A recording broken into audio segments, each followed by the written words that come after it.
Bien, Margarita, la vez pasada habíamos terminado de leer Doña Elvira, ¿no? Y ya habíamos leído María Beaumarchais, que son las tres siluetas que Kierkegaard está trabajando acá, sí, acá. Habíamos caracterizado la historia de nuestros personajes, mientras que María Beaumarchais es abandonada por Clavijo. Le propone matrimonio y no se casa con ella. Doña Elvira es seducida del convento por don Juan y luego pues don Juan la abandona y doña Elvira estalla en ira y esa ira la hace de nuevo atractiva para don Juan, pero la infunde de una nueva pasión, ¿no? Y hace que doña Elvira pues se presente como un ser diferente.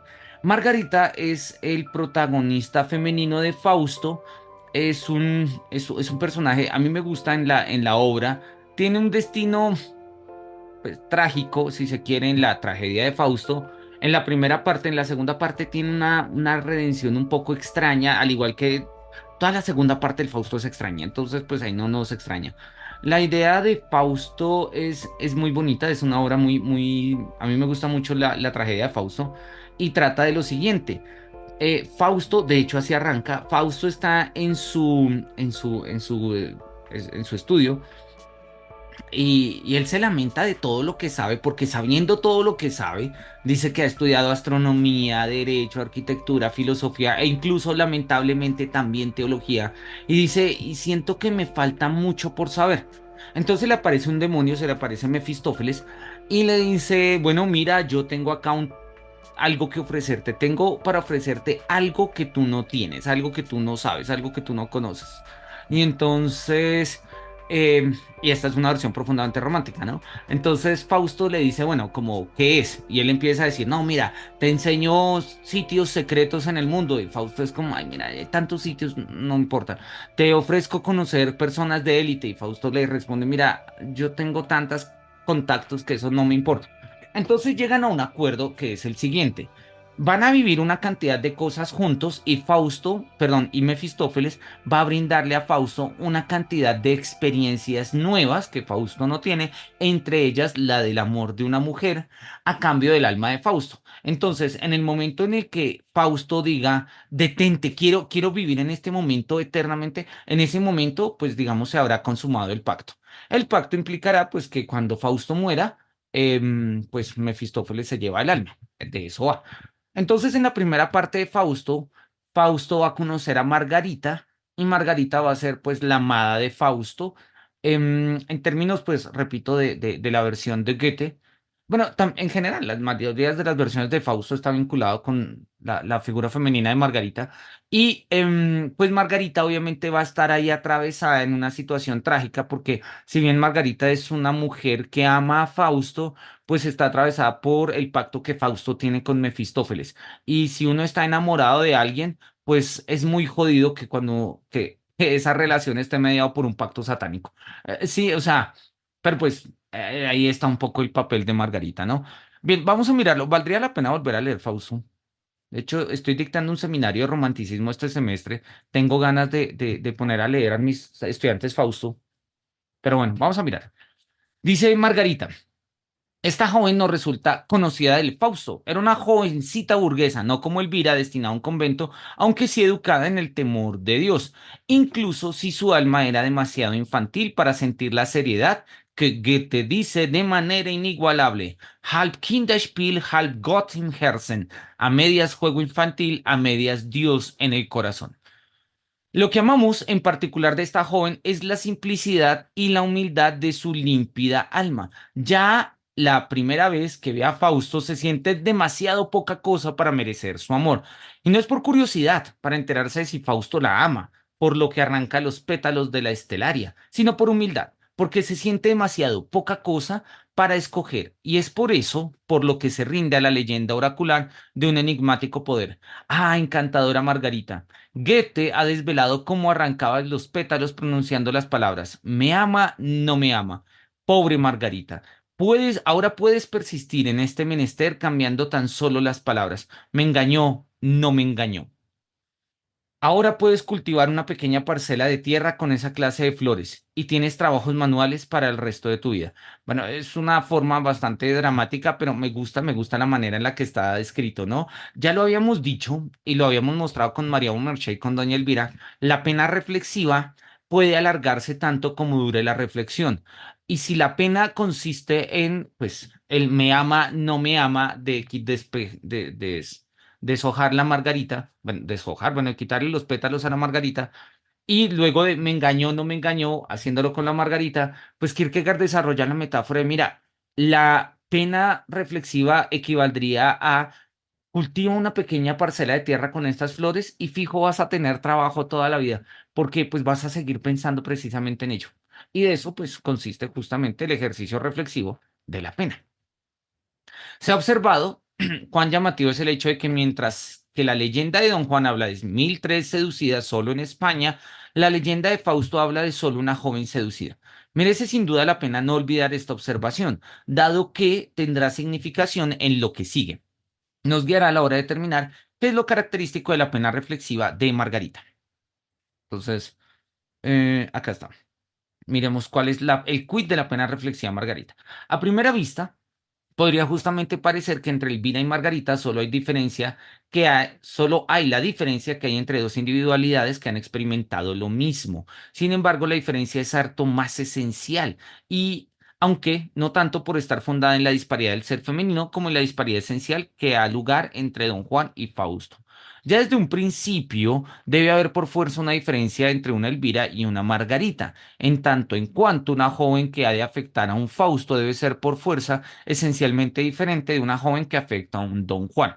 Sí, incluso imaginando que fuese la misma joven la que acaparase la atención de ambos, se trataría de algo distinto. Uno se sentiría más atraído que el otro. Entonces, pues acá lo que nos está diciendo es algo que, pues creo que en ese momento, no sé hasta qué punto el siglo XIX no lo tuviera claro. Yo creo que sí, tal vez simple y llanamente es un matiz de Kierkegaard, pero pues es algo que pues, nosotros tenemos claro, ¿no? Y es que no se trata de que a mí me gusten cierto tipo de mujeres, ¿sí? O a otra persona le gusten otro, o a una mujer le gustan cierto tipo de hombres, o viceversa, o a través, no importa, sino que de una u otra forma la manera en la que nosotros nos relacionamos implica que nos pueden gustar ciertas cosas de una persona, ciertas de otro, y si hubiese solamente una persona, nos gustaría por razones diferentes, ¿sí? No por el atributo que tradicionalmente, pues, no sé, pensaríamos que es el cual le gusta a una persona. Antiguamente quizás habían como ciertos prototipos, clichés de por qué le podría gustar una persona a alguien. Todavía existen, ¿no? No sé, un cuerpo atlético, hábitos de vida saludables, deportivos, una conversación profunda, no sé, que se vea que una apariencia cuidada, ¿sí? Ese tipo de cosas pueden ser como este tipo de ideas, pero pues hay gustos y pues para gustos los colores, ¿no? Entonces, hay personas que justamente les gusta lo opuesto, ¿no? Justamente les gusta como una apariencia un poco más desaliñada, un estilo de vida un poco, pues no excesivamente desordenado, pero con un poquito más de creatividad y espontaneidad y tipo de cosas, sí. El prototipo del hippie o la chica hippie siempre va a llamar la atención. Entonces, bien, a don Juan le gustaría algo diferente a lo que le gustaría a Fausto si Elvira y Margarita fueran una sola mujer, ¿no? La diferencia que así solo estaba presente como una posibilidad evolucionará al ser puesta en relación con don Juan o con Fausto hasta ser una realidad plena. Cierto es que precisamente Fausto es una reproducción de don Juan, pero el hecho mismo de ser una reproducción hace que aquel en el estadio de la vida en el cual podríamos llamarlo don Juan sea esencialmente distinto de este, pues reproducir un estadio distinto no significa simplemente alcanzarlo, sino alcanzarlo conservando dentro de sí todos los componentes de los estadios precedentes. Esto es interesante. Esto es interesante, lo habíamos visto en el erotismo musical.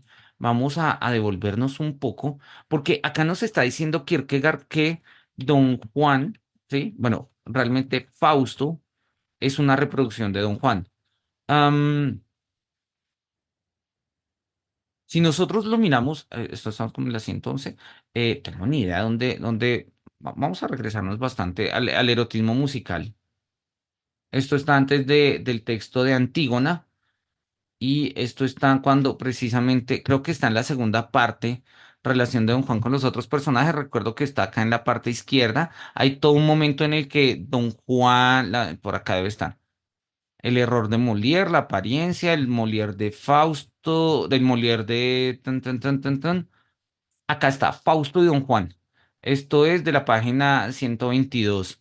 La idea de Fausto ha sido, como se sabe, objeto de diversas concepciones, cosa que no ha sucedido en modo alguno con Don Juan. Lo fáustico presupone justamente un tipo de madurez espiritual que hace que se le conciba de manera mucho más natural, mientras que Don Juan va por otro lado, al parecer. A esto le sumo que señale a la circunstancia que no existe una leyenda relativa a Don Juan. Bueno, habría que mirar, valdría la pena tener en cuenta esta referencia. Esta es la página 122 y nosotros estábamos en la 218. Vamos a ponerle acá como una nota de confrontar página 122. Con eso nosotros sabemos un poco de esta otra referencia. Llama poderosamente la atención que el diálogo constante en el que pone Kierkegaard a Fausto y Don Juan, ¿no?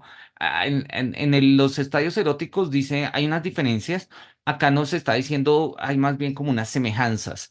Mm, Más allá, digamos, de un análisis un poco más profundo que creo que valdría la pena hacer. De hecho, me están dando ganas de escribir un texto sobre las lecturas que hace Kierkegaard de Don Juan y de Fausto. Me parecen sensatas. Me llama poderosamente la atención dos cosas. Uno, que Kierkegaard a sí mismo se está leyendo en clave de Fausto y en clave de Don Juan.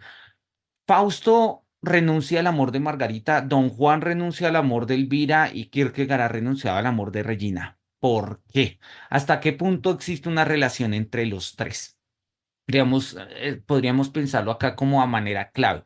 Recordemos que este texto que Kierkegaard escribe o lo uno o lo otro es un texto de despecho, es un texto de desamor. Y él está tratando de entender y de explicar y de explicarle a Regina, que leía siempre sus obras, pues por qué terminó con ella. Y el Kierkegaard mismo no lo entiende y está dándole vueltas al asunto.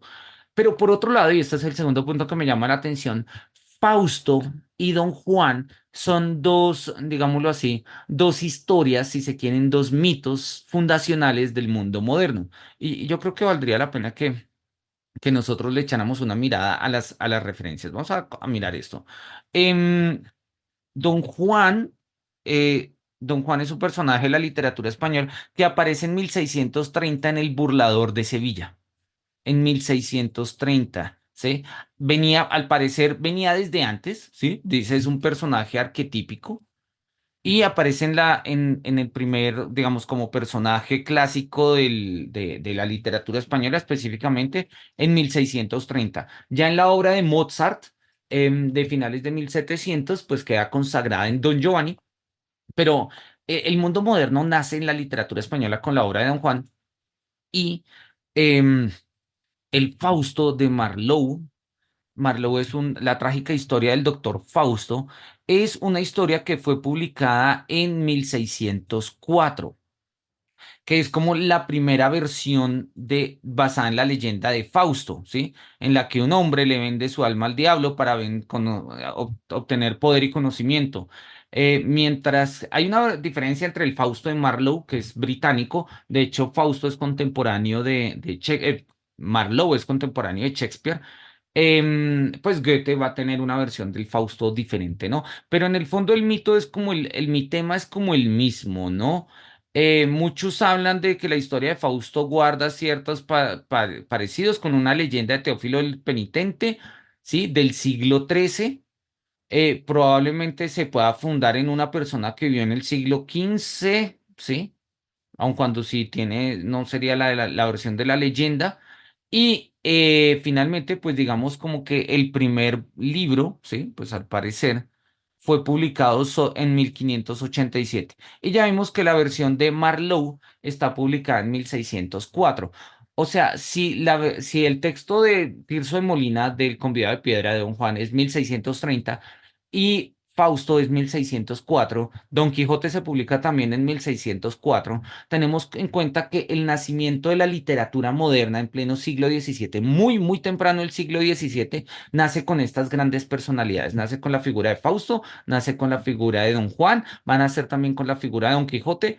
Don Quijote no entra a colación acá, Sí, pues habría que mirar hasta qué punto Kierkegaard leyó a Cervantes o conocía el Quijote, pero en principio nos interesa que estos dos elementos, dos referentes, dos, digamos, dos arquetipos de ser humano, que va a ser Don Juan y va a ser Fausto, van a ser arquetipos profundamente modernos que entre otras van a mostrar una subjetividad muy específica propia del mundo moderno, a diferencia del mundo medieval, ¿no? Entonces quería revisar las fechas y bueno, ahí las tenemos. Volvamos al texto. Cierto es que precisamente Fausto es una reproducción de Don Juan, pero el hecho mismo de ser una reproducción hace que aquel en el estadio de la vida en el cual podríamos llamarlo un Don Juan sea esencialmente distinto de este, pues reproducir un estadio distinto no significa simplemente alcanzarlo, sino alcanzarlo conservando dentro de sí todos los componentes de los estadios precedentes. ¿Sí? O sea, reproduce un estadio distinto, pero no quiere decir que sea el mismo. Fausto reproduce a Don Juan, pero no quiere decir que sea Don Juan. Por ello, aun deseando lo mismo que Don Juan, lo desea de otro modo. Bueno, ahí está como el quid del asunto. Vamos a ponerlo en verde. Pero para lograr desear de otro modo, aquello que desea debe también estar presente de otro modo. Hay componentes en el que hacen de su método Perdón, hay componentes en el que hacen de su método otro método, así como también hay componentes en Margarita que hacen necesario otro método. Su método depende a su vez de su placer, y su placer es otro que el de Don Juan, a pesar de que hay una semejanza esencial entre ambos. Por lo general, uno cree estar diciendo algo muy sagaz al subrayar que Fausto acaba convirtiéndose en Don Juan, y sin embargo con ello se ha dicho bien poco. Pues de lo que se trata es del sentido en que aquel se convierte en este. Igual que un Don Juan, Fausto es un daimon, pero uno superior. Lo sensual no adquiere significado para él hasta después de haber perdido todo el mundo precedente. Pero la conciencia de esa pérdida no se ha borrado, está siempre presente y por ello, en lo sensual, no busca tanto goce cuanto esparcimiento. Su dubitativa alma no encuentra nada sobre lo que reposar y ahora él se aferra al amor, no porque crea en él, sino porque tiene un componente preséntico en el cual hay un instante de reposo y una tendencia que entretiene y que aparta de la nada de la duda. Por ello, su sentido del placer no tiene la Heiterkeit, la jovialidad o la alegría característica de un Don Juan. Su faz no está sonriente, su frialdad no está despejada y la alegría no es su compañera. Las jovencitas no danzan en sus acogedores brazos, sino que hace que vayan ansiosas hacia él. Lo que busca no es simplemente el placer de la sensualidad, no, lo que desea es la inmediatez del espíritu. Y en este sentido se parece pues Fausto profundamente a Don Juan, ¿no? Vamos a poner una raya antes de que se me olvide. Esto nos va a servir para cuando vayamos a escribir el texto de Fausto y Don Juan. Perdón, listo. Vamos a ponerlo acá, Fausto y Don Juan. Bien, dice, al igual que las sombras en el Tártaro, que cuando se hacían con un ser viviente sorbían su sangre y así seguían viviendo mientras esta sangre les calentaba y nutría, así busca Fausto una vida inmediata en la que pueda rejuvenecerse y revitalizarse. Lo que significa que Fausto está buscando una vida inmediata es que precisamente, y eso es el quid del estadio estético, la vida de Fausto gira y oscila demasiado en una vida mediata, ¿sí? Mediática no es la palabra acá correcta, mediata. ¿Y qué significa la vida mediata? Significa pues una vida demasiado atravesada por los conceptos, básicamente, que es lo que Fausto pues muestra al comienzo, es un tipo que es tan ansioso de conocer y el Fausto de Goethe es claro porque no solamente quiere conocer conocimientos, valga la redundancia, sino que quiere conocer otro tipo de experiencias, quiere conocer lo desconocido, quiere conocer la magia de la vida, la magia del amor, el tormento del dolor, todo ese tipo de cosas, ¿no? ¿Y dónde mejor que una jovencita para encontrarla? Sí, bueno, ahí lo tenemos, ¿no? Entonces, eh, ¿dónde mejor que una jovencita para encontrarla? ¿Y de qué modo más pleno habría de sorberlo sino en el acogedor abrazo del amor? Al igual que en la Edad Media se hablaba de hechiceros que sabían cómo preparar una pócima rejuvenecedora para la cual utilizaban el corazón de una criatura inocente, Es también la revitalización que su extenuada alma necesita, lo único que puede saciarlo un instante. Su alma enferma necesita lo que podríamos llamar la hierba más tierna de un corazón joven. ¿Y con qué otra cosa habría yo de comparar la más tierna juventud de una inocente alma femenina? Si dijera que es como una flor, diría demasiado poco, pues es más, es el florecer mismo, la salud de la esperanza y de la fe y de la confianza germina y florece en rica diversidad, y acallados anhelos mueven los finos brotes, y los sueños dan sombra a su fertilidad. Así, mueve también a un Fausto, hace señas a su alma inquieta como una isla de paz en el mar tranquilo.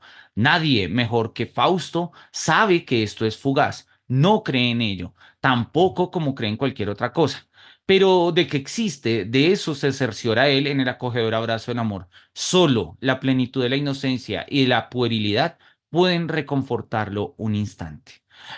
Esto es un motivo profundamente romántico,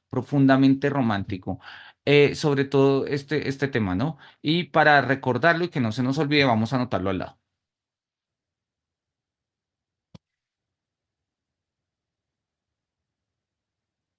Vamos a poner acá a confrontar William Blake, porque William Blake es un poeta romántico inglés británico y él va a establecer una distinción entre el, a ver, pongámoslo acá, se cargó esto, listo, entre mm, William Blake, Los cantos de inocencia y Los cantos de experiencia, ¿no? Así se llama como el libro de Blake.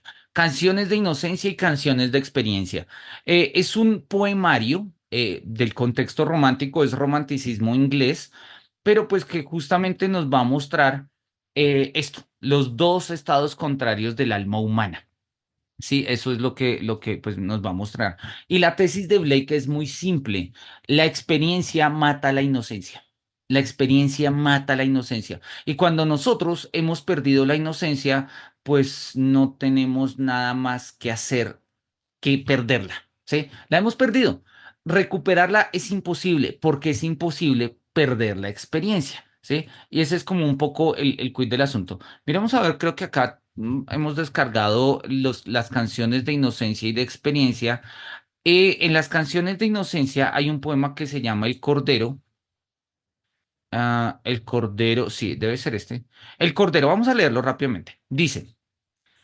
¿Quién te hizo, corderito? ¿Conoces a quien te creó? ¿Quién te dio la vida y te irguió junto al arroyo sobre el prado? Te dio un abrigo delicioso, manto suave, lanoso, brillante. Te dio una voz tan tierna que causa regocijo en los valles. ¿Quién te hizo, corderito? ¿Conoces a quien te creó? Yo te lo diré, corderito. Yo te lo diré, corderito. Es llamado con tu nombre, pues asimismo se llama cordero. Es manso y es sutil. Se volvió un niño pequeño. Yo un niño y tú un cordero. Nos llaman con el mismo nombre. Que Dios te bendiga, Corderito. Que Dios te bendiga, Corderito. Este es un poema sencillo, inocente, ¿sí? Obviamente le está hablando al Corderito, le está diciendo, ¿sabes quién te creó? El mismo que te creó se hace llamar a sí mismo Cordero, Jesús como un Cordero, Cordero de Dios. Es un poema simple, tranquilo, sin demasiadas pretensiones, me refiero en su contenido, porque es un poema de inocencia. Es un poema de inocencia. Sin embargo, en los cantos de experiencia, el cordero se va a volver el tigre. Y este es uno de los poemas más famosos de William Blake. Valdría la pena leerlo también en inglés, pero bueno, acá lo tenemos en español. Y es tigre, tigre, que ardes brillante en los bosques de la noche. ¿Qué mano u ojo inmortal pudo delinear tu tremenda simetría? ¿En qué profundidad de esos cielos distantes ardió el incendio de tus ojos? ¿Con qué alas se atreve su aspiración? ¿Cuál es la mano que osa atrapar el fuego? No se ve en la pantalla. Ay, dame un segundito. Ve, se me quedó pegado. Listo, gracias Sandra por avisarme. Gracias Sandra por avisarme. Vamos entonces con el corderito otra vez simple y llanamente para señalar. ¿Sí? Acá está, el cordero. Gracias. Dice, ¿quién te hizo corderito? ¿Conoces a quien te creó? ¿Quién te dio la vida y te irguió junto al arroyo? Y sobre el prado te dio un abrigo delicioso, manto suave, lanoso, brillante. Te dio una voz tan tierna que causa regocijo en los valles. ¿Quién te hizo corderito? ¿Conoces a quien te creó? Yo te lo diré, corderito, yo te lo diré, corderito. Es llamado con tu nombre, pues asimismo se llama cordero. es manso y es sutil. Se volvió un niño pequeño, yo un niño y tú un cordero. Nos llaman con el mismo nombre. Que Dios te bendiga, corderito. Que Dios te bendiga, corderito. Ahí está, un canto de inocencia, un canto de inocencia. Cuando nosotros decíamos que estamos leyendo precisamente El Tigre, vamos a darnos cuenta, y esto hace parte, de hecho, este es el cuarto de los poemas de los cantos de experiencia, ¿sí? Acá está, cantos de experiencia, segunda parte. Vamos a ponerlo acá para mostrar el título. Sí, las figuras de la inocencia se van a transformar cuando hayan perdido su inocencia a través de la experiencia. Y eso es precisamente lo que le va a pasar al corderito, que cuando le dicen, ¿sabes quién te hizo? La persona que te hizo se hace llamar a sí mismo cordero, y sí, y es el cordero de Dios, y tú que eres lanosito y afelpadito y fuzzy, bonito y tales, pues se parece a tu Dios y tal. Bueno, entonces vemos ahí como la inocencia de la imagen del cordero. El tigre es diferente. El tigre es el símbolo de la experiencia. Es el cordero que ha perdido su inocencia y se ha transformado precisamente a través de la experiencia. Tigre, tigre que ardes brillante en los bosques de la noche, ¿qué mano u ojo inmortal pudo delinear tu tremenda simetría? ¿En qué profundidades o cielos distantes ardió el incendio de tus ojos? ¿Con qué alas se atreve su aspiración? ¿Cuál es la mano que osa atrapar tal fuego? ¿Y cuál escápula, cuál arte pudo entrelazar las fibras de tu corazón? Y cuando tu corazón comenzó a latir, ¿qué mano tremenda, qué pies tremendos? ¿Cuál es el martillo? ¿Cuál es la cadena? ¿En cuál horno se forjó tu cerebro? ¿En qué yunque? ¿Qué terrible garra se animó a asegurar tus mortíferos terrores? Cuando las estrellas dispararon sus dardos y regaron el cielo con sus lágrimas, ¿sonrió él al ver su obra?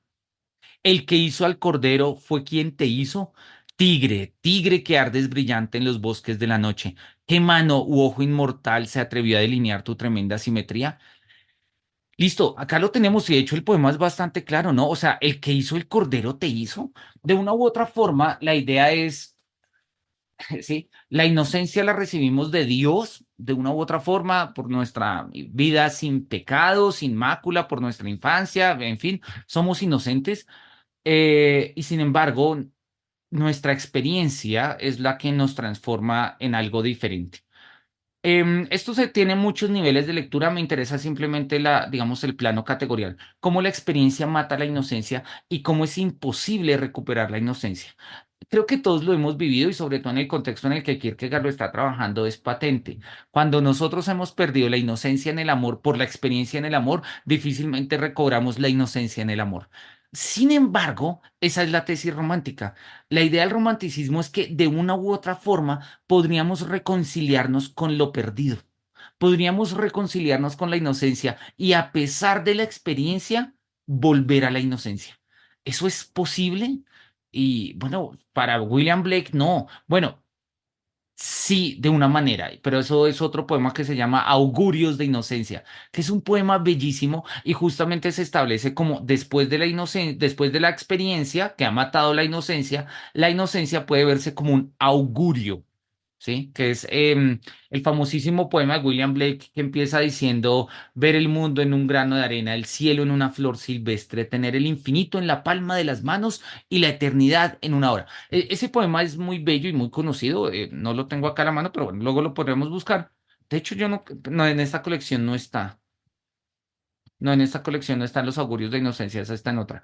Entonces, valdría la pena que luego lo revisáramos, porque precisamente la inocencia se ve como una especie de nostalgia futura, como un augurio de algo perdido, pero que está en el futuro. La búsqueda de la inocencia perdida es uno de los grandes ideales románticos. De ello, por ello se va a dar una idealización también tan profunda de la infancia que nosotros hemos heredado por lo demás y mediado capitalistamente, ¿no? Pero bueno. Acá Kierkegaard lo va a decir, ¿no? Solo la plenitud de la inocencia y la perilidad pueden reconfortarlo un instante, ¿no? Esta idea de que nosotros podríamos encontrar, ¿sí? Confort, consuelo en lo que hemos perdido, que es nuestra inocencia, pues para Fausto solo puede com- ayudarle, pero un instante, ¿sí? Recordemos que para Kierkegaard el instante de hecho, él tiene una serie de textos que se llama El Instante. Acá está.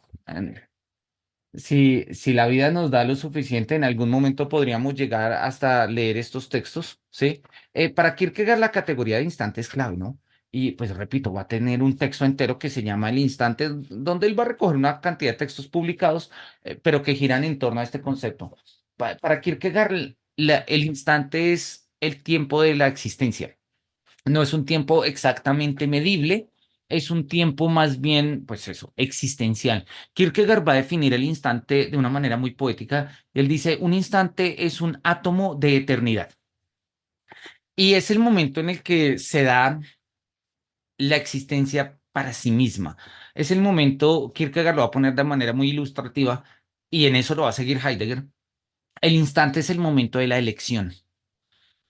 Y cuando nosotros entendemos un poco a profundidad qué es lo que está diciendo Kierkegaard, entendemos su noción de instante. No es cronométrica, no es que un instante se siga a otro instante como un segundo se sigue a otro segundo. El instante no, en este sentido, no es una unidad discreta que se separa de otros instantes y ponemos en una recta. El instante es más bien como un tiempo, repito, de existencia, un tiempo existencial, un tiempo experiencial. Pongamos un ejemplo que creo que nos ayudará. Cuando nosotros nos preguntamos, no sé, ¿en qué momento decidimos estudiar filosofía? En nuestro caso, no hay un momento claro, no hay un momento que uno diga, sí, claro, recuerdo, miércoles 23 de julio de 1998, 3 de la tarde, tal parte. Algunos de pronto en ese momento, si pudiésemos nosotros señalarlo como en un punto fijo, sí, podríamos nosotros traer a colación como un hecho que hace que nosotros nos decantemos por la decisión, pero la decisión usualmente la tomamos por un tiempo largo. A veces las decisiones nos toman un día, 2 días, un mes, 2 meses, un año, 2 años. A veces se nos va la vida tratando de decir algo. Y para Kierkegaard eso es un instante. Otro de los ejemplos que va a poner Kierkegaard con el tema del instante es el amor. Nosotros nos enamoramos en un instante y también nos desenamoramos en un instante, pero a veces ese instante puede durar mucho tiempo, o sea, en términos cronométricos, ¿sí? Entonces, pasa. Muchas veces cuando uno se enamora, el último en darse cuenta que está enamorado es uno. Primero lo nota la mamá, que la mamá siempre nota las cosas primero, ¿sí? Bueno, mi mamá siempre nos leyó muy bien en ese sentido. Luego lo notan los amigos, los hermanos, familiares, tíos cercanos, y el último en darse cuenta es uno de que uno está tragado, de que a uno le está cayendo, de que uno también se está enamorando de la persona con la que uno está saliendo, etcétera. Y eso ocurre en un instante. Uno podría decir, bueno, ¿en qué instante te enamoraste? Y por lo general nosotros describimos un momento específico que es el momento en el que se consolida la relación, se pide, antiguamente decíamos, se pide el cuadre, ¿no? Se declara el amor.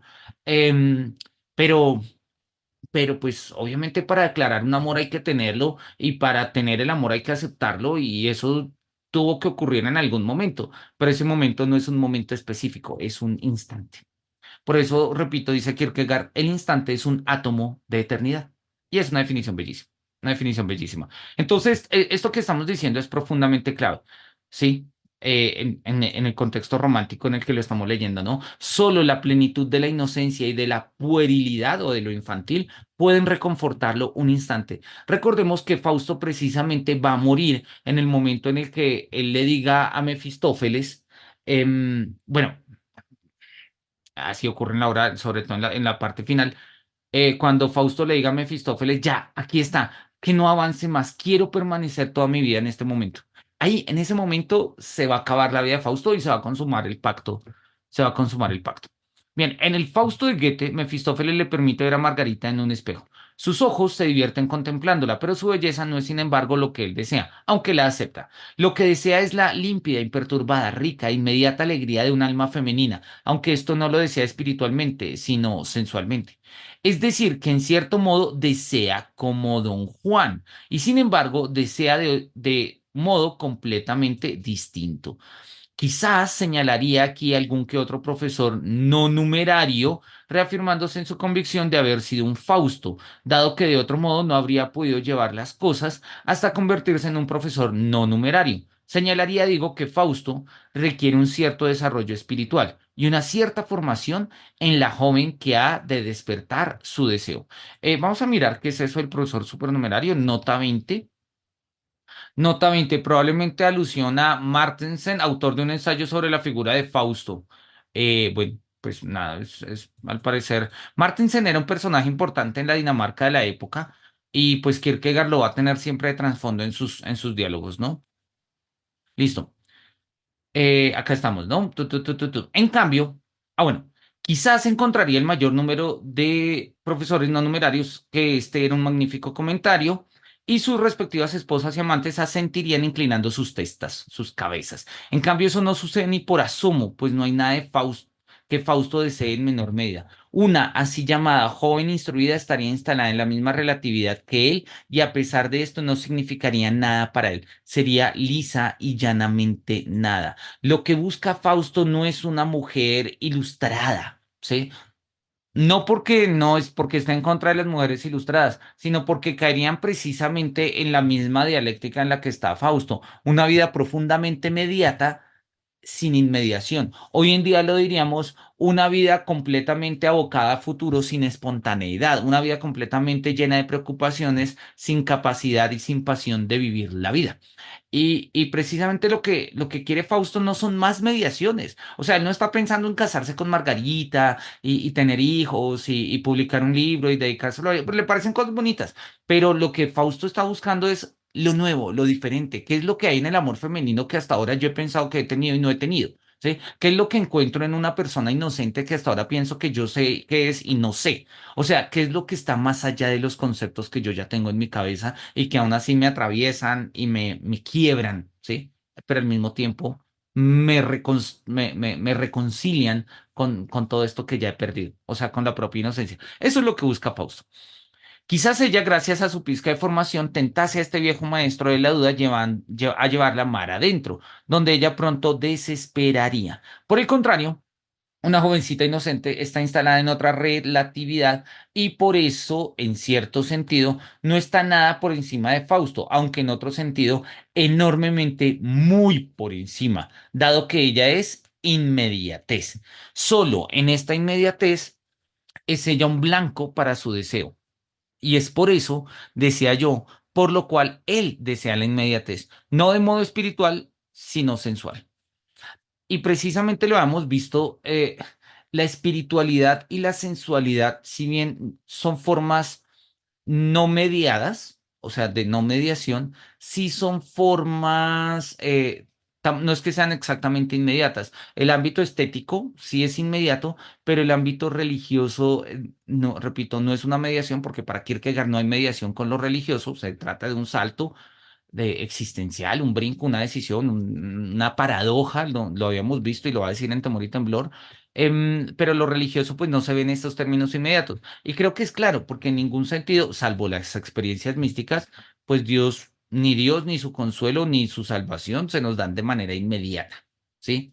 En cambio, lo sensual sí se da de manera inmediata. El sensual en el sentido amplio, ¿no? Tanto lo erótico como lo sensitivo, como aquello que no depende de nosotros, pero se da ante nosotros sensorialmente, etcétera. De todo ello se ha dado perfecta cuenta Goethe y por eso es Margarita una jovencita burguesa, una joven a la cual uno casi podría sentirse tentado a llamar insignificante.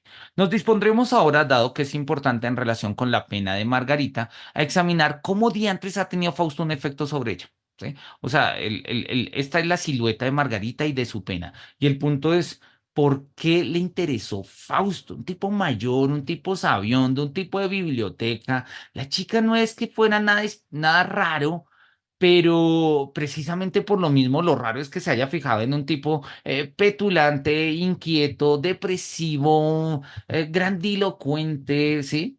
Etcétera. Los contados rasgos que Goethe ha subrayado tienen naturalmente un gran valor. Sin embargo, yo creo que para completarlos convendría considerar una pequeña modificación. En su inocente simplicidad, Margarita percibe enseguida que en Fausto hay una cierta incoherencia en lo concerniente a la fe. O sea, de una u otra forma, va a decir Kierkegaard, vemos hay algo que en Fausto está roto y esa ruptura es lo que termina llamándole la atención a Margarita. En Goethe, esto se pone en manifiesto en la breve escena de la catequización, que innegablemente es una excelente invención del poeta. Sí, hay una escena en la que Margarita trata de catequizar a Fausto.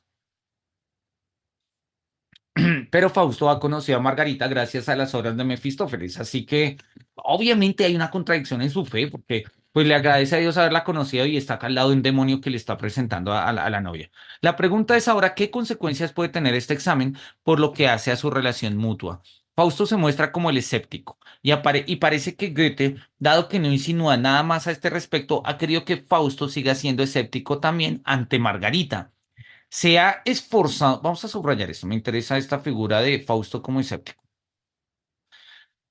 Se ha esforzado por apartar la atención de ella de tales disquisiciones y fijarla única y exclusivamente en la realidad del amor, en la realidad del amor. Pero yo creo que esto, por un lado, le resultaría complicado a Goethe una vez que el problema se hubiese plasmado y que, por otro lado, no es correcto en términos psicológicos. Por lo que hace a Fausto, no voy a detenerme ni un segundo más en este punto, pero sí por lo que hace a Margarita.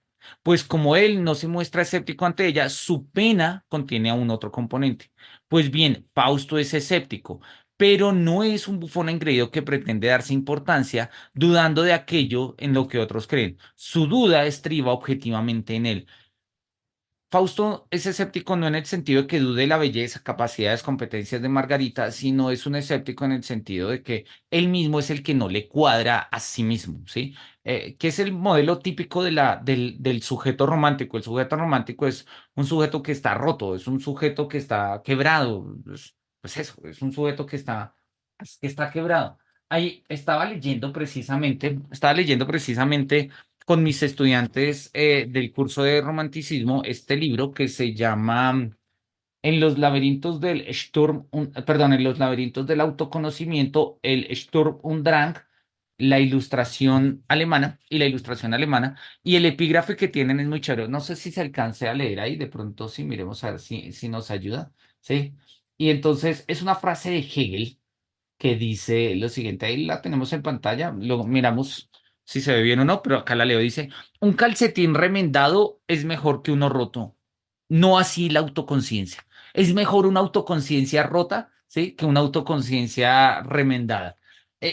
Y el ejemplo del calcetín es divertidísimo, pero ahí está. La ruptura de la conciencia, y eso es clave en la fenomenología del espíritu de Hegel, es la única forma de que la conciencia avance, de que la conciencia fluya. Perdón.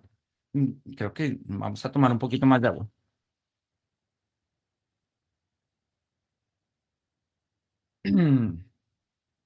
Listo. Y en ese sentido, como lo estamos mostrando, Fausto también está roto. Fausto está roto. La obra de Fausto empieza con él en el estudio desarmado porque a pesar de todo lo que sabe, se da cuenta de todo lo que no sabe y esa tensión lo rompe, ¿sí? Fausto es el mito moderno del hombre que quiere conocerlo todo, no únicamente en el ámbito científico, no únicamente en el ámbito físico objetivo, eso aparece un poco en el Fausto de Marlowe, sino en el horizonte de las experiencias humanas, ¿sí? Hoy en día hay un texto, el texto de Blumenberg del trabajo sobre el mito, va a decir que en el fondo, Fausto no es más que la versión moderna de Prometeo. Y Prometeo, en el fondo, es el mismo problema de Fausto, es el problema de robarle el conocimiento a lo divino. Es una interpretación un tanto, digamos, atrevida, pero J. Blumenberg escribió un libro de 600 páginas para demostrarlo y me parece que queda bien. Entonces, el trabajo sobre el mito para que le echemos una mirada. Y ahí está. Fausto en este sentido no está insatisfecho, repito, con Margarita de no, es que no es mi tipo o tales. No, Fausto no está satisfecho con él y como no está satisfecho con él, nada de lo que haga Margarita lo va a satisfacer a él pese a que pueda encontrar consuelo en la inmediatez de Margarita, así sea por un instante, como lo acabamos de leer, ¿no? Eso decía, ¿no? Solo la plenitud de la inocencia y de la puerilidad pueden reconfortarlo un instante. Ahí está. Entonces, Fausto está roto en sí mismo y ese es su propio problema. Dicho sea esto en honor de Fausto. En cambio, tan pronto quiere hacer valer su duda frente a otros, puede fácilmente mezclarle con una turbia pasión. Tan pronto la duda se hace valer frente a otros, en ello radica una envidia que se complace arrebatándole lo que consideran seguro. Pero, para que esta pasión de envidia se despierta en el escéptico, es necesario hablar de una resistencia en el individuo en cuestión. Allí donde o bien no cabe hablar de ello, o bien incluso sería de mal gusto pensarlo, allí cesa la tentación. Esto último es lo que sucede con la jovencita. Ante ella, un escéptico se encuentra siempre en apuros. Arrebatarle, me gusta esta expresión, ¿no? Eso de que un escéptico se encuentre siempre en apuros, claro, ante ella, ¿no? Yo creo que serviría de epígrafe para trabajar algunos escépticos. Arrebatarle a ella su fe no es solo tarea para él, pues por el contrario, él cree que es solo en virtud de la fe como ella adquiere grandeza. Él se siente humillado, pues en ella reside una natural exigencia hacia él, a saber, que sea su sustentador por cuanto que ella misma ha acabado titubeando. Sí, un escéptico pelagatos. Un ladrón de medio pelo, seguro que sí encontraría satisfacción en arrebatar a una jovencita su fe, placer en espantar a mujeres y niños, ya que no es capaz de atemorizar a los hombres. Pero esto no vale para Fausto. Él es demasiado grande para eso. O sea, lo que a Fausto le interesa no es decirle a Margarita, mira, tú crees en puras sandeces, eso que tú estás diciendo es mentira, ¿cómo vas a creer en la iglesia? ¿Cómo me estás tratando de catequizar? No, Fausto no está ahí para eso, para espantar mujeres, para aterrar niños, para decir cosas iconoclastas. Fausto no ha logrado todo su conocimiento, simple y llanamente es como lo dice, para robarle la fe a una muchachita. Fausto ha logrado todo con su conocimiento para configurarse a sí mismo y en el proceso se ha roto. Y si bien todo el conocimiento o toda la creencia, toda la fe de Margarita le pueden parecer hasta cierto punto ingenuas, inocentes, infantiles a Fausto, precisamente allí es donde él se da cuenta que Margarita tiene lo que él no y es lo que él desea. Y es lo que él desea, ¿no? Yo creo que eso nos pasa mucho a los que estudiamos filosofía en muchos contextos. Y a veces, alguna vez hablaba con una profesora de la UNAD precisamente y me decía, ¿por qué será que los filósofos tenemos relaciones afectivas tan difíciles? ¿Sí? Había pasado por un divorcio, etcétera, etcétera. Así habíamos estado ahí como en esas condiciones. Oye, mira, acá lo que nos dice Kierkegaard, creo que puede venir a responder tardíamente a este escenario. Y una de las respuestas es esa. Nosotros, a través, o sea, por medio de, es decir, en la mediación de conceptos, categorías, criterios, argumentos y todo esto, vamos construyendo una subjetividad profundamente densa, profundamente centrada en nosotros mismos que todo lo otro se nos presenta como simplicidad pura. Y si bien lo deseamos, no lo entendemos. Y no lo entendemos precisamente porque no podemos mediarlo. Y en el momento en el que lo mediamos, tenemos otra conciencia tan desgraciada como nosotros, y no a nosotros, y no lo que nos consuela. Entonces es algo que queremos tener, pero que cuando lo tenemos lo queremos romper. Romper en el sentido de pues, romper la conciencia del otro, mostrarle sus inseguridades, mostrarle que esto no es así, mostrarle ta, ta, ta, ta, ta, ta. No sé, yo creo que es una tensión puesta acá en términos kierkegaardianos que aparece entre Fausto y Margarita. Bien, podemos convenir con Goethe en el hecho de que Fausto la primera vez traiciona su duda, pero en cambio a mí me cuesta creer que hubiera de sucederle eso mismo una segunda vez. Esto es de gran importancia con respecto a la concepción de Margarita. Fausto ve sin más que toda la significación de Margarita depende de su inocente simplicidad.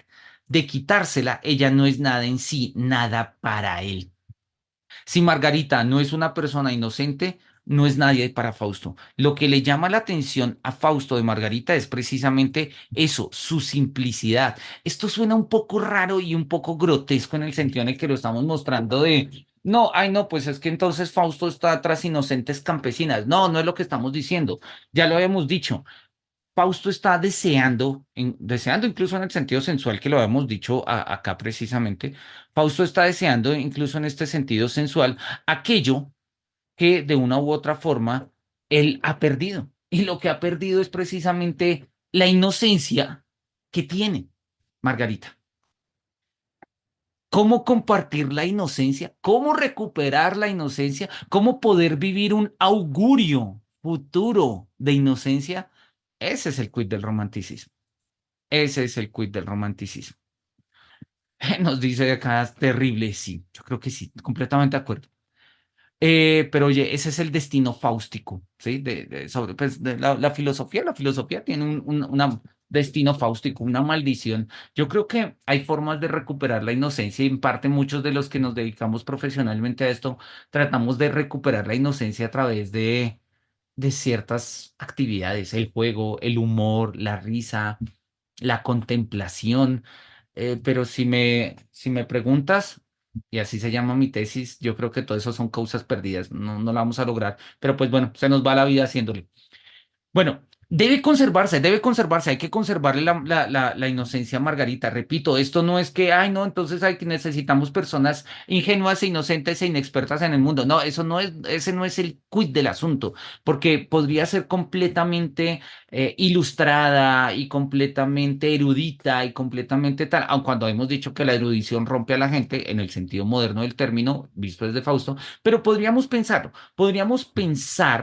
¿Sí? Una mujer, o sea, una versión de Margarita completamente consolidada en sí misma como una mujer, repito, ilustrada, emancipada, empoderada y todo esto, pero inocente, inocente. Y lo que pasa es que para nosotros la inocencia tiene un carácter moral.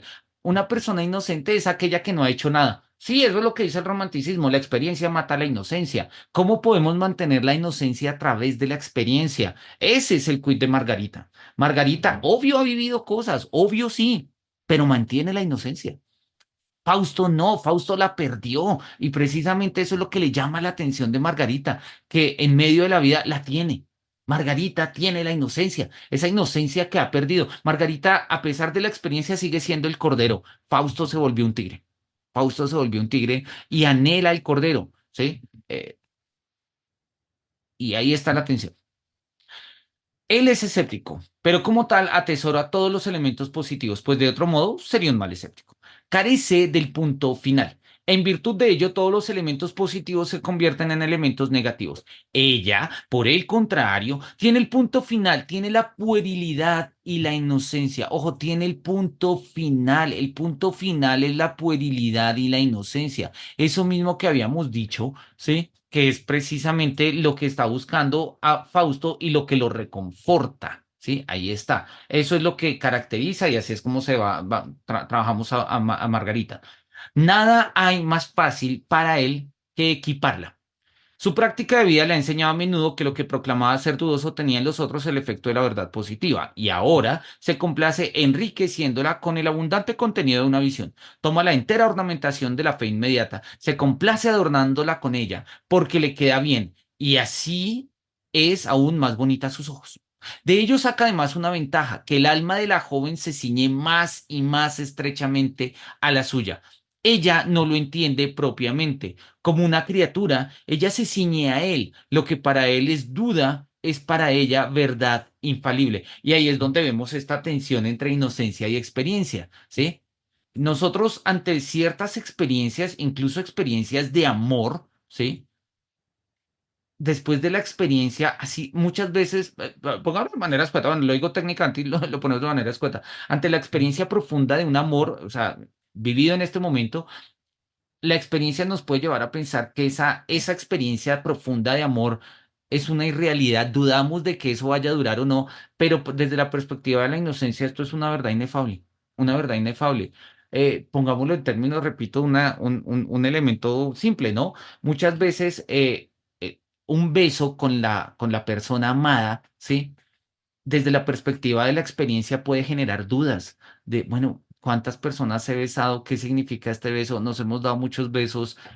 Me puede llenar de dudas. Puede ser este el último beso, podría ser un beso más insignificante y tal, pero para quien está en la inocencia del amor, pues esto es una verdad absoluta, es una verdad infalible, ¿sí? Un beso es muestra clara y contundente del amor. Esto puede sonar, repito, muy romántico, pero precisamente es de lo que estamos hablando.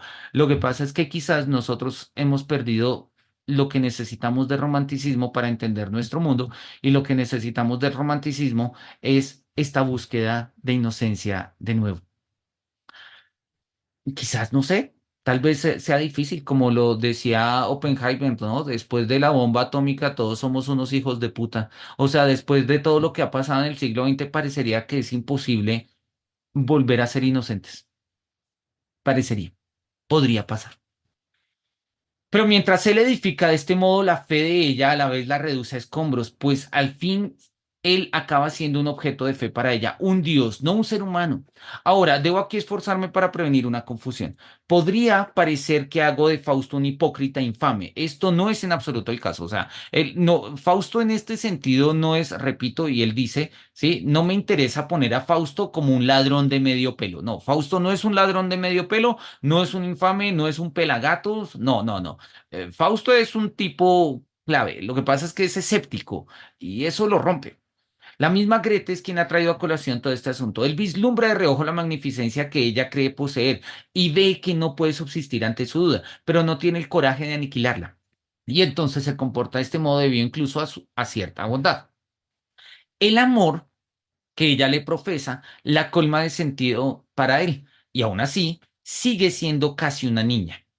Él se rebaja al nivel de su puerilidad y se complace viendo cómo ella se apropia de todo. Esto ahorita suena políticamente incorrecto por todo el tema de pedofilia, pero repetimos, el tema de la niñez acá hace referencia, bueno, en la época también hacía referencia a un tema de la edad. No sé cuántos años tiene Margarita en Fausto, no tengo ni idea. Pero acá hace referencia pues justamente a la búsqueda de la inocencia. Muchos de los textos románticos van a encontrar en la figura de la niñez, en la figura del niño, de la niña, precisamente como esta imagen de recuperar lo perdido. Y quizás la mejor forma, y valdría la pena acá para evitar cualquier lectura pedófila o cualquier cosa rara, pensar las famosas tres transformaciones del espíritu que establece Nietzsche en Así hablaba Zaratustra, ¿sí? El espíritu se transforma en camello, ¿sí? Y lo soporta todo y lo lleva todo y lo carga todo. La siguiente transformación del espíritu es en león, ¿sí? Es un espíritu que se aparta, se sacude, deja rugir su melena, se hace sentir su voz, pero está condenado a la soledad precisamente por la ferocidad con la que ha abandonado las cargas del momento de camello. Y finalmente el espíritu evoluciona a niño, donde ya no hay cargas, ya no hay furia, ya no hay ira, lo único que hay es espontaneidad y creación pura. ¿Sí? Esas son las tres transformaciones del espíritu que establece Nietzsche en Así hablaba Zaratustra, en el primer libro, muy al comienzo de hecho de la obra. Y podríamos verlo en este sentido, ¿no? Lo que le llama la atención a Fausto de Margarita termina siendo la niñez de Margarita. En este sentido reivindicador de alguien que mantiene la inocencia, alguien que mantiene la inocencia. Repito, eso a nosotros nos sigue sonando rarísimo, pero bueno, de eso va el romanticismo y tendríamos que seguir profundizando.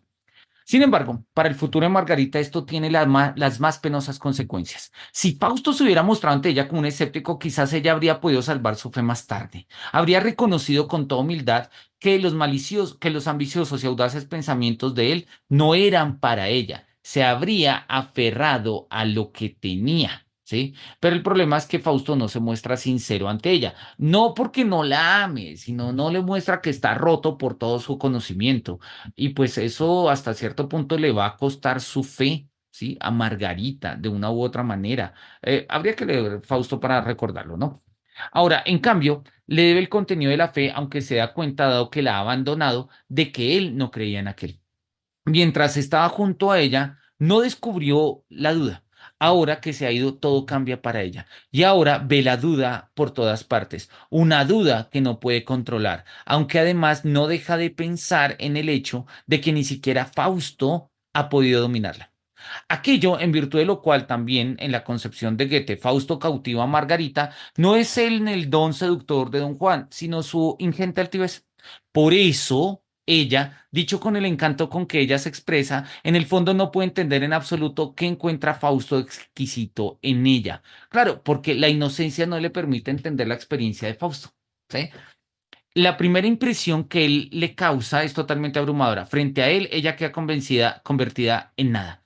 Por eso ella no le pertenece en el sentido en que Elvira pertenece a don Juan, pues esto expresa con todo un subsistir en forma independiente con respecto a él, sino que se pierde totalmente en él. Tampoco rompe con el cielo para pertenecerle, pues en ello radicaría una justificación frente a él. Imperceptiblemente, sin la más mínima reflexión, él se convierte en todo para ella sin la más mínima reflexión. No, acá no es un ejercicio mediato, no es un ejercicio pues, de duda, no, la inocencia de Margarita acepta a Fausto como su mundo. Y si ella era desde el principio nada, acaba siendo, me atrevo a decirlo, cada vez menos a medida que va cerciorándose de la casi divina supremacía de Fausto. Ella es nada y es más bien tan solo en virtud de él. Perdón. Eh, nos faltan 2 páginas. Bueno, oye, de pronto hasta alcanzamos a terminar. Son las 8:30. Bueno, miremos a ver si alcanzamos. Y si ella era desde el principio nada, ¿sí? Eh, Me atrevo a decirlo cada vez menos a medida que va cerciorándose la casi divina supremacía de Fausto. Ella es nada y es más bien tan solo en virtud de él. Lo que Goethe en algún lugar ha dicho sobre Hamlet, que en relación a su cuerpo, su alma era una semilla de roble plantada en una maceta y que por eso acaba reventando el tiesto, eso vale para el amor de Margarita. Fausto es demasiado grande para ella. Y por eso su amor ha de acabar por fuerza partiendo su alma en dos. Ahí está, ¿sí? Ese va a ser el problema de Fausto con Margarita y va a ser, según Kierkegaard, el problema de él con Regina. Si Regina hubiera seguido con Kierkegaard, pues Regina habría tenido el alma de Regina, su propia fe más, habría terminado rota, como Kierkegaard estaba roto, pero aún así tras la ruptura también quedó rota. Es una situación complicadísima, ¿no? Eh, o sea, la inocencia de Margarita no habría sido capaz de soportar la experiencia de Fausto, ni viviendo con él, ni no teniendo a Fausto. Porque, tesis romántica, la experiencia mata la inocencia. Y Margarita la había conservado, pero en este momento, ante la presencia de Fausto, la inocencia de Margarita va a caer hecha trizas. Y el instante en que esto suceda no ha de hacerse esperar, pues Fausto siente que ella no puede permanecer en esa inmediatez. Él no la conduce en este momento hacia las altas regiones del espíritu, pues es de ellas de las que huye, las desea sensualmente y la abandona. En una palabra, Fausto ha abandonado a Margarita. Su pérdida es tan terrible que el mismo entorno olvida por un momento al respecto la que de otro modo tanto le duele olvidar, que ella está deshonrada. Ella reposa, acá, bueno, sí, ella reposa en un desfallecimiento total en el cual no es capaz ni de pensar su pérdida, incluso de la fuerza para hacerse una idea de su desdicha, se ha visto privada. De perdurar esta situación a la pena reflexiva, le resultaría imposible aparecer. Sin embargo, el principio consolador del entorno vuelve a Margarita poco a poco en sí. Da un impulso a su pensamiento, gracias al cual éste vuelve a ponerse en movimiento. Pero tan pronto ha vuelto a ponerse de nuevo en movimiento, se pone fácilmente de manifiesto que ella no está en condiciones de persistir ni en una sola de sus observaciones. Ella le escucha como si no fuese a ella a quien habla, y ni una sola de sus palabras frena ni acelera el inquieto curso de sus pensamientos. Vamos a poner acá esto en pena reflexiva y vamos a poner también otro en principio consolador. Ahorita estoy interesado en el tema de la búsqueda de consuelo y bueno, me aparece ahí, vamos a subrayarlo también, pero vamos a ponerlo en verde porque en verde ponemos los conceptos que estamos investigando. Bien, el problema es para ella el mismo que para Elvira, pensar que Fausto era un impostor, aunque con una dificultad añadida, porque ella ha sido más hondamente influenciada por Fausto. Él no ha sido solo un impostor, sino un hipócrita. Ella no le ha entregado nada, pero se lo debe todo. Y este todo ella lo posee aún hasta cierto punto, solo que ahora tiene la apariencia de un engaño. Pero ¿es lo que él ha dicho menos cierto porque no creía en ello? De ningún modo. Y sin embargo, para ella es así, pues por mor de él, ella lo creía. Entonces acá tenemos como el quid de la figura de Margarita, incluso en relación con la figura de Elvira, ¿no? Entonces, vamos a poner acá como Elvira, Margarita. Margarita no es Elvira, Margarita no le ha entregado todo a Fausto como lo entregó Elvira. Elvira le entregó, pues salió del convento, renunció a su fe, renunció a su Dios, renunció a, pues, a una, digamos, a un futuro en el orden del convento, pero también renuncia a buscar otras parejas, a tratar de remediar la situación y Elvira se consume en su propia ira. Em, Margarita mantiene su inocencia, pero su inocencia se deshace en el momento en el que Fausto desaparece. Pues precisamente porque incluso Margarita misma termina creyendo en su inocencia ante la presencia de Fausto, que la ama y la busca precisamente por ella, por esta inocencia.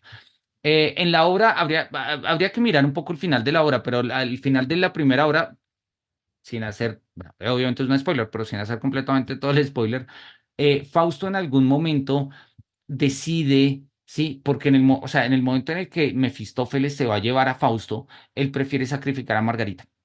Sí, no hago el spoiler de cómo sucede eso para que le echemos una mirada. Podría parecer que la reflexión tenía que ponerse en movimiento en Margarita con mayores dificultades. Aquello que justamente la detiene es el sentimiento de no ser nada. Sin embargo, aquí radica de nuevo una enorme elasticidad dialéctica. En el caso de que Margarita pudiera persistir en el pensamiento de que ella, en el sentido más estricto, no era nada, la reflexión estaría descartada y ella tampoco habría sido engañada. Pues cuanto no se es nada, no hay proporción alguna. Y allí donde no hay proporción alguna, tampoco puede haber engaño. En este sentido, ella está en calma, pero este pensamiento no se deja atrapar, sino que de un vuelco y en un instante pasa a ser su contrario.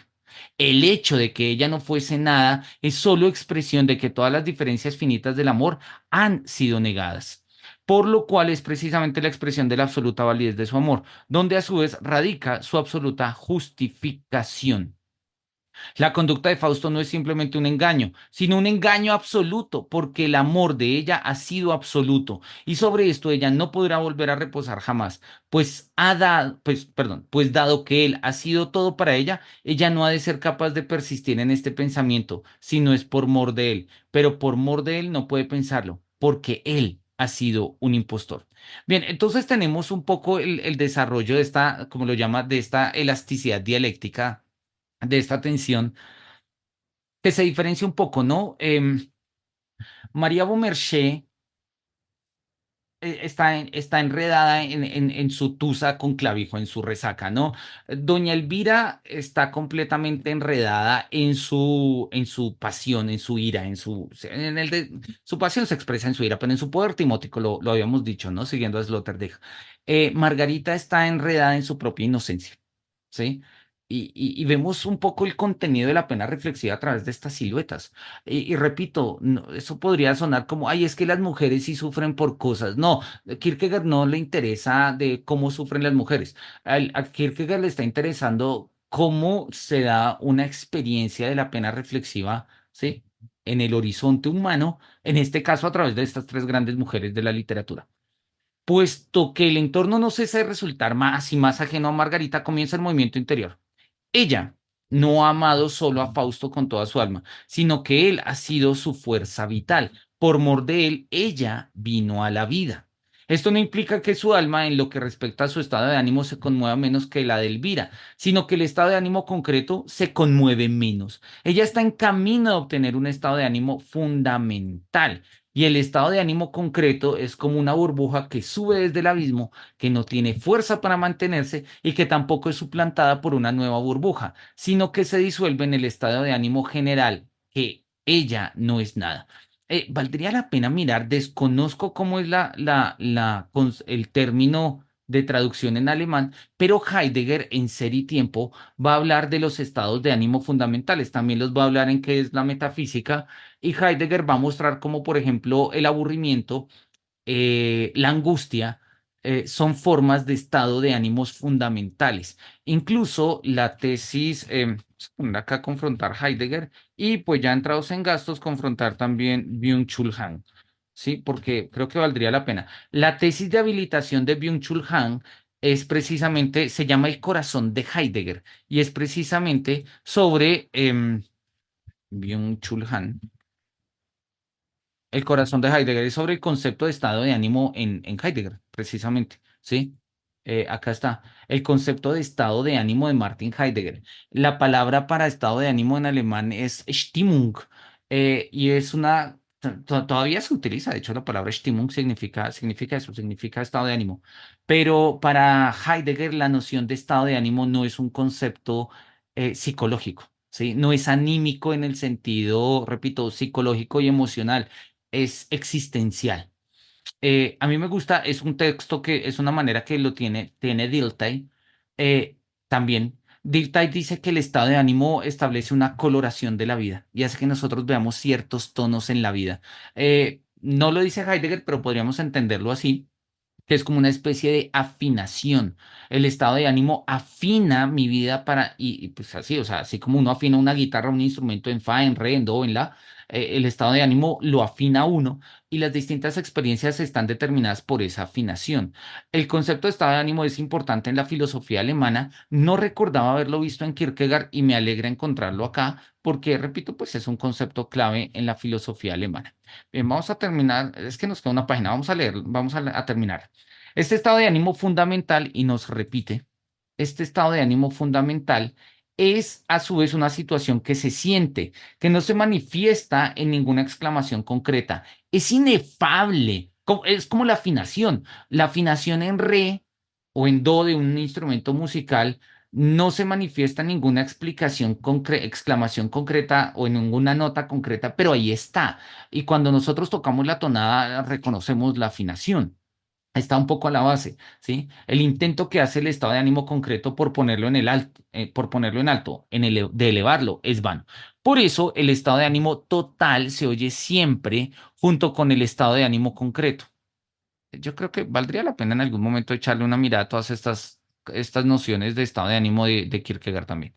El estado de ánimo total se oye siempre con el estado de ánimo concreto, el cual, como el desfallecimiento y la languidez, crea la resonancia del otro. El estado de ánimo concreto se expresa, pero no se alivia, no se aligera, sino que usando una expresión de mi Elvira sueca, que seguramente es de lo más acertada por poco que un hombre la comprenda, es un falso suspiro que decepciona, diferente de un auténtico suspiro, que es un ejercicio revitalizante y beneficioso. Oye, mira, hay que suspirar más. El estado de ánimo concreto no es ni tonificante ni enérgico, pues su respiración es para ello demasiado entrecortada. Y vamos a tener las 5 versiones que habíamos tenido en María Beaumarchais, las 5 versiones que vamos a tener de esta silueta en Elvira y las 5 versiones pues, que vamos a encontrar acá con Margarita. Primero, ¿puedo olvidarlo? ¿Puede el riachuelo, por más lejos que fluya, olvidar su fuente, olvidar su manantial, emanciparse? Para ello debería dejar de fluir. ¿Puede la flecha, por más rápido que vuele, olvidar la cuerda del arco? Para ello, su carrera debería detenerse. ¿Puede la gota de agua, por más abajo que caiga, olvidar el cielo del cual cayó? Para ello debería diluirse. ¿Puedo convertirme en otra? ¿Puedo ser alumbrada de nuevo por una madre que no es mi madre? ¿Puedo olvidarlo? Para ello debería dejar de existir. Tenemos la segunda versión. Vamos a ponerlo acá en amarillo. Hemos señalado esto en amarillo. La segunda versión dice, ¿puedo traerlo a la memoria? ¿Sí? Recordemos, acá también es la pregunta por el olvido, acá es la pregunta por el recuerdo. ¿Puedo traerlo a la memoria? ¿Puede mi recuerdo traerlo a colación ahora que ha desaparecido? Yo, que solo soy mi recuerdo de él. Esta pálida y borrosa imagen es el Fausto que yo idolatraba. Recuerdo sus palabras, pero no poseo el arpa de su voz. Recuerdo sus discursos, pero mi pecho está demasiado débil para henchirlos. Suenan sin sentido para unos sordos oídos. Fausto, oh Fausto, vuelve, da de comer al hambriento, viste al desnudo, reconforta al que languidece, visita al solitario. De sobra sé que mi amor no significa nada para ti, pero yo tampoco pedí que así fuera. Mi amor se postró humildemente a tus pies, mi suspiro era una súplica, mi beso un sacrificio en acción de gracias, mi abrazo una adoración. ¿Por eso has de abandonarme? ¿Acaso no lo sabías de antemano? ¿O acaso no es una razón para amarme que me hagas falta, que mi alma agonice cuando no estás junto a mí? Dios del cielo, perdóname por haber amado a un ser humano más que a ti, aunque sigo haciéndolo. Lo sé, lo sé. Sé que es un nuevo pecado, que te hable a ti como lo hago. Oh amor eterno, deja que tu clemencia me abrace, pero no me rechaces, devuélvemelo. Doblega su corazón de nuevo hacia mí. Apiádate de mí, piedad por volver a suplicar como lo hago. Listo. Entonces, acá tenemos como perdón, acá yo estoy tomando mal las referencias, porque recordemos que arrancan siempre con preguntas, ¿no? ¿Puedo olvidarlo? Acá es como, ¿puedo traerlo a la memoria? Acá vamos a tener, ¿sí? ¿Puedo maldecirlo? O sea, ¿puedo olvidarlo? ¿Puedo recordarlo? ¿Puedo maldecirlo? ¿Quién soy yo para atreverme a ello? ¿Puede el tiesto desafiar al alfarero? ¿Qué era yo? Nada. Barro en sus manos, una costilla de la cual él me creó. ¿Qué era yo? Una hierbajo. Y él se inclinó hacia mí, me amó con creces. Lo era todo para mí, mi Dios, la fuente de mi pensar, el sustento de mi alma. ¿Puedo estar apenada? ¿sí? La cuarta duda, digamos que deja Fausto, en este caso en la figura de Margarita. ¿Puedo estar apenada? No, no. La pena cavila como la niebla nocturna sobre mi alma. Oh, vuelve, renunciaré a ti. Jamás exigiré pertenecerte, pero siéntate junto a mí, mírame, y así ganaré fuerzas para suspirar. Háblame, habla de ti como si fueras un extraño. Olvidaré que eres tú. Habla para que las lágrimas afloren. ¿Acaso no soy nada? ¿No soy capaz ni de llorar si no es a tu lado? ¿Dónde encontraré paz y reposo? Los pensamientos se levantan en mi alma. El uno se alza contra el otro. El uno confunde al otro. Cuando tú estabas a mi lado, obedecían a tus señas. Yo jugaba con ellos como una chiquilla. Trenzaba coronas con ellos y las ponía sobre mi cabeza. Los dejaba volar por separado al viento como mis cabellos. Ahora se enroscan, estremecedores, a mi alrededor, como serpientes. Estrechan y oprimen mi angustiada alma. Y yo soy madre, un ser vivo que reclama alimento. ¿Puede al hambriento dar de comer al hambriento? ¿El que muere de sed apagar la sed del sediento? ¿Acaso de convertirme en una asesina? Oh, Fausto, vuelve, vuelve, salva al niño en el vientre materno, aunque no quieras salvar a la madre. Ahí están las preguntas, están las preguntas. ¿Puedo olvidarlo? ¿Puedo traerlo a la memoria? ¿Puedo maldecirlo? ¿Sí? ¿Puedo estar apenada? ¿Dónde encontraré paz y reposo? Estas son las dudas que son diferentes un poco a las dudas de Elvira y de María Beaumarchais, pero recordemos que Kierkegaard las piensa en las variaciones de esta silueta reflexiva. Dice, mira, de esta manera ella no se mueve por el estado de ánimo, sino en el estado de ánimo. O sea, y esto es una tesis, repito, muy profundamente heideggeriana y también profundamente dilteiana. Yo no sé hasta qué punto hay una relación entre Dilthey y Kierkegaard. Por ahí alguna vez leí un texto no muy significativo, pero hablaba como algunas relaciones que había. Valdría la pena mirar un poco más, no tanto en contextos biográficos, porque casi que no coinciden. Dilthey nace en el 33, Kierkegaard muere en el 48, creo. O sea, Dilthey era apenas un adolescente cuando Kierkegaard está muriendo. Y pues el impacto de la obra de Kierkegaard en Alemania se va a dar más bien después o sea, a raíz de la Primera Guerra Mundial. Si bien es cierto que Dilthey tiene un par de referencias a Kierkegaard, lo reconoce como un filósofo danés, no le considera como mayor quid del asunto, o sea, no le prestan mayor atención. Vamos a poner acá a confrontar Heidegger de nuevo. No se mueve en el estado de ánimo, no se mueve por el estado de ánimo, se mueve en el estado de ánimo. Pero el estado de ánimo concreto no la alivia porque se disuelve en el estado de ánimo total, que ella no puede suspender. Y es que si Fausto le hubiese sido arrebatado, Margarita no buscaría ninguna tranquilidad. Para ella, su suerte era con todo envidiable, pero había sido abandonada. Sí, Fausto no muere, Fausto abandona a Margarita. Y eso es lo que va a pasar al final de la tragedia, pese a que Fausto la quiere y la desea y la ama genuinamente, pues como la puede amar un escéptico, como la puede amar alguien que está roto por sus propias dudas, pero la deja. Entonces, Margarita ha sido abandonada y eso pues también la rompe a ella y repito, ella tiene que lidiar con esa ruptura a través de su inocencia, de cómo la pena reflexiva transforma esta inocencia en la experiencia de Margarita. Carece de lo que podríamos llamar un estado de pena, pues ella sola no es capaz de apenarse. Y es que si pudiera, como la pobre Florine de la narración, encontrar la entrada en la gruta del eco, desde donde supiera que cada suspiro, cada quejido llegaría a oídos del amado, no solo como Florine pasaría allí 3 noches, sino que allí pertenecería día y noche. Pero en el palacio de Fausto no hay ninguna gruta del eco, y él tampoco tiene oídos en el corazón de ella. Esto es una referencia a un cuento, ¿sí? El autor se refiere a la reina del cuento Le Oiseau Bleu, Le Oiseau Bleu, el pájaro negro, el pájaro azul, perdón, de los cuentos de hadas de Catherine Lloyd, ¿sí? 1810. En el cuento se narra que la desgraciada reina Florine abandona su castillo en busca del amado del rey Aumont. Cuando consigue llegar a su castillo, descubre que él está a punto de contraer matrimonio. Florine se instala en una cueva desde la cual Aumont puede oír todo lo que dice. Las 2 primeras noches aún no oye nada. La tercera, Florine soborna al ayudante de cámara del rey para que no le ofrezca su tisana para dormir.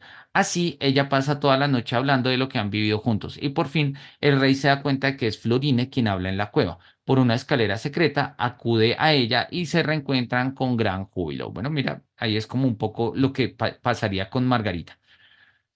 Según, bueno, es una versión obviamente de referencias poéticas en las referencias poéticas.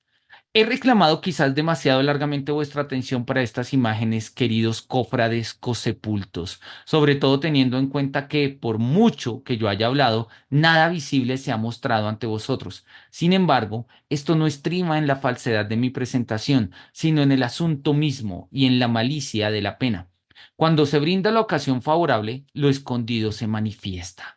A esta la tenemos en nuestro poder y ahora, como despedida, haremos que aquellas tres desposadas por la pena se unan, haremos que se abracen entre sí en consonancia con la pena, haremos que formen un corro ante nosotros, un tabernáculo, donde la voz de la pena no enmudezca, donde el suspiro no cese, porque ellas mismas, más escrupulosas y más fieles que las vestales, vigilan la observación de la sagrada figura. Son siluetas.